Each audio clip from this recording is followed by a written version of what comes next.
Just the Faxanadu, Faxanadu, ma'am. On Metroidvania Works, Episode 12.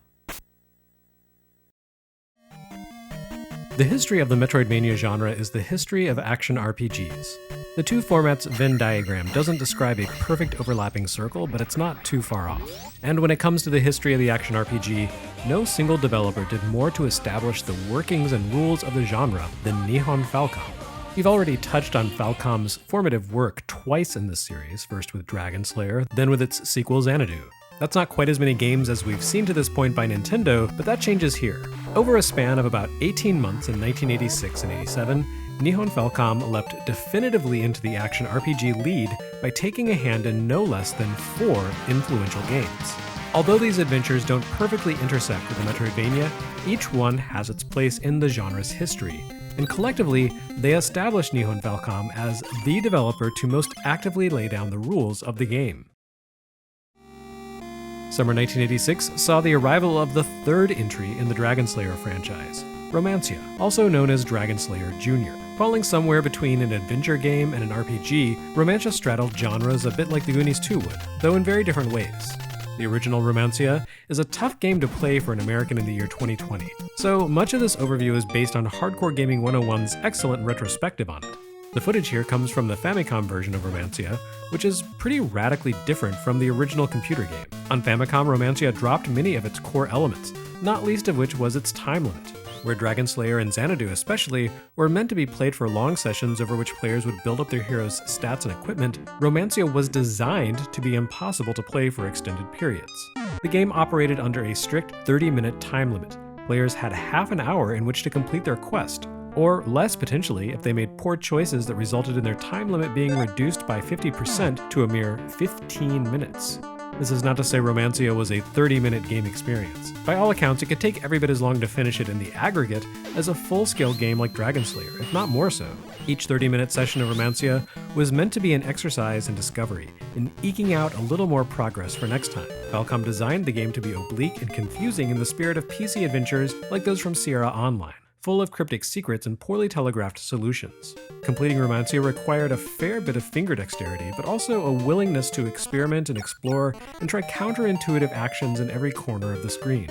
Even as you figured out the proper steps to progression, where to go, who to talk to, which items to use in different locations, the game would throw up a new riddle or barrier to success. It's a game built on gotcha moments and maddening complications, a game for strategy guides and sharing information with friends, as well as endless patience for overcoming its cumbersome controls and nasty enemy design. Romancia saw Falcom dialing down the RPG mechanics of the first 2 Dragon Slayer games in favor of a more Zelda-like system where health and strength and sword powers were depicted with simple icons. It's a stripped-down, bite-sized, action-oriented take on role-playing adventure set in a confusing world that demanded to be unraveled and traversed as players attempted to crack its solutions and claim victory.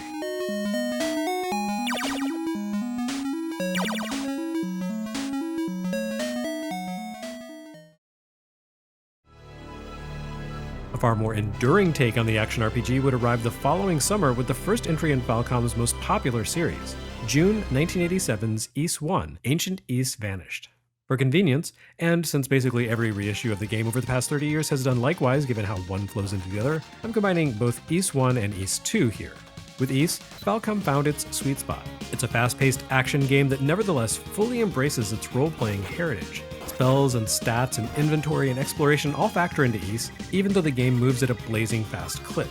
The Ys series builds on several games we've already seen here on Metroidvania Works. Dragon Slayer actually doesn't factor in much, but HYDLIDE and The Legend of Zelda absolutely do. As in HYDLIDE, Ys uses simplified bump attack combat mechanics. Damaging enemies is a matter of 1. Hitting them at the proper angle, and 2. Having sufficiently high stats to inflict damage. Victory is often as much about numerics as it is about finger skill. The similarities to HYDLIDE more or less end there.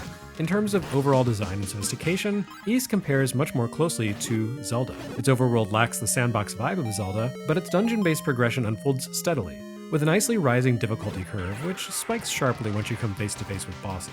Progression is gated by items, bosses, and dialogue with non-player characters you encounter in towns and elsewhere. While Ys 1 and 2 don't offer anything that's wholly new in the action RPG, they combine elements of multiple works that had come before it in a satisfying and intriguing fashion. And much as with Zelda, the next entry in the series would attempt to shift to a side-scrolling format before the developers realized they'd be better off sticking to their established strengths. Ys would influence countless other action RPGs ranging from Compile's Golvelius to SNK's CRYSTALIS.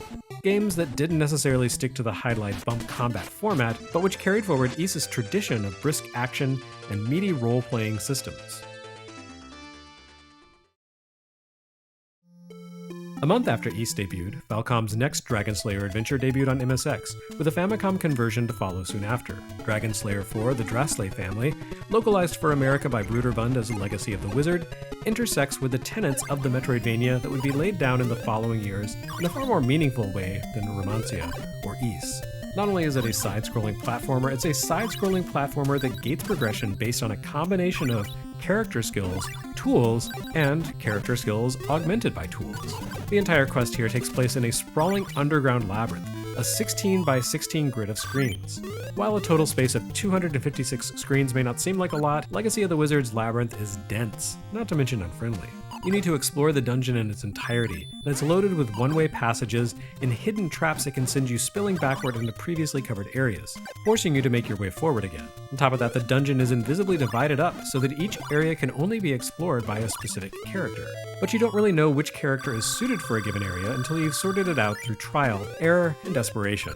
Yes, that's the big innovation of Legacy of the Wizard. The Drasley family, referred to in the Japanese title, consists of a proper nuclear family, and each member has a part to play, even the family pet.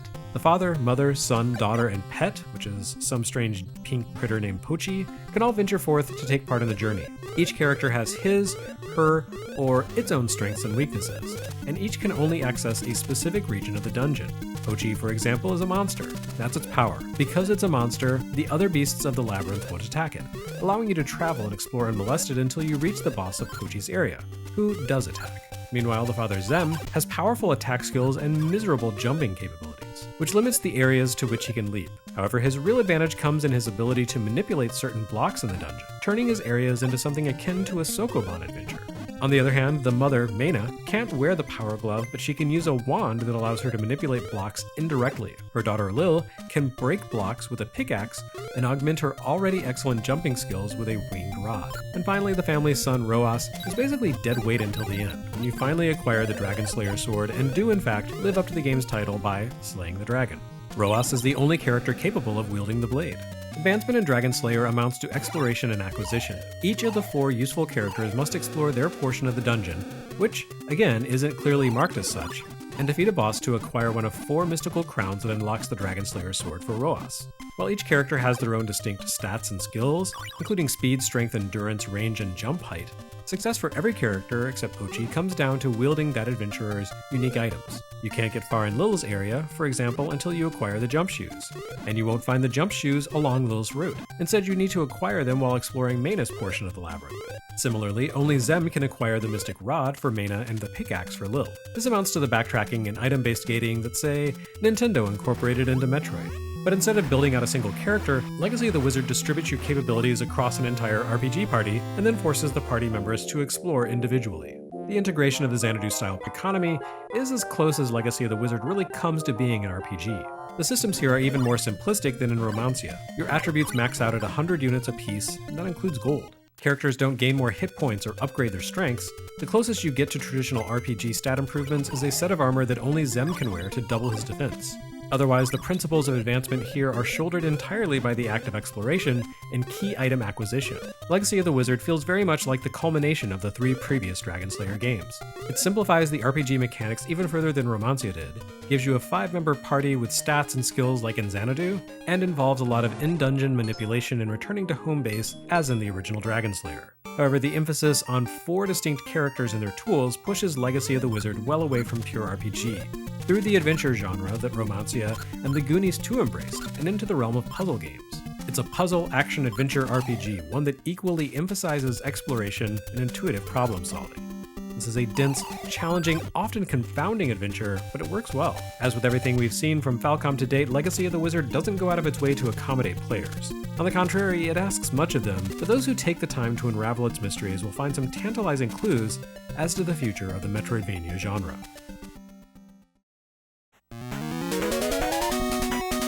And finally, wrapping up 1987 for Falcom, we have November's Faxanadu, which actually is not a Falcom game. Although Nihon Falcom signed off on this adventure, whose title is a truncated version of Famicom Xanadu, this is designed top to bottom by Hudson Soft. You know, the folks behind MILON'S Secret Castle. Fortunately, Faxanadu is a far more approachable game than MILON'S Secret Castle. There's no poking around in obscure corners, blasting every block in the hopes of finding some random hidden object or passage. Dare I say it, Faxanadu is the most refined, most polished, least oblique game we've yet seen on Metroidvania works. The game makes the player's objectives clear at every turn, it controls reasonably well, and it even has an element of forgiveness to it. When you start each game session, you start with a baseline of cash. Of course, this clarity of design does come with some limitations. Xanadu doesn't really offer much in the way of opportunities to explore the world. It's fairly linear in its design. The adventure here takes place entirely in a single location, the World Tree, and you essentially journey through the world by moving from town to town with side excursions into small fortresses and dungeons. The dungeons typically contain a boss, and some tool you need to advance to the next region of the tree, or else some token you need to trade for a tool for advancement. Villagers offer critical advice along your way, revealing the secrets of the World Tree, healing the player, providing passwords for saving progress, and of course, selling essential weapons, spells, and gear. Xanadu largely relies on its economy to keep the player moving. You can even buy different types of keys to open passages and gates into fortresses. As in Metroid, your nameless hero is essentially a walking arsenal. Xanadu does wholly embrace the action RPG genre, unlike Metroid. You gain both experience points and gold as you battle foes. In addition to your health meter, you also have a magic meter that limits your spell casting capabilities. This opens up the game to a bit of grinding, which was still a pretty new concept to the platformer genre in 1987. Xanadu is only the fourth time we've seen it in action on NES if you include Castlevania 2, which was technically released a few months before Xanadu. As in Zelda 2, RYGAR, and Castlevania 2, there's a firm level cap on your grinding, so you can't just whittle away hours of time in order to steamroll the final boss. But you don't really need to. Xanadu is not an especially difficult game, which is another way you can tell it wasn't really developed internally at Falcom. As long as you stay on top of your spell and gear upgrades, and in a nice touch, each new bit of gear you equip is a visible part of your hero's appearance, you should be able to hold your own with the bad guys. Xanadu's quirky hitboxes and spell capabilities take a bit of getting used to, but on the whole it's a highly approachable and largely streamlined take on the action RPG. In fact, it's so approachable that Nintendo picked it up to sell as a first-party title in the US, an honor they extended to only a handful of games during the NES era, including Dragon Quest, Final Fantasy, and World-Class Track Meet. While it's probably a little too straightforward to constitute a true entry in the Metroidvania pantheon, Faxanadu marks a pretty important turning point for the genre. It's the first that doesn't seem to actively hate the player.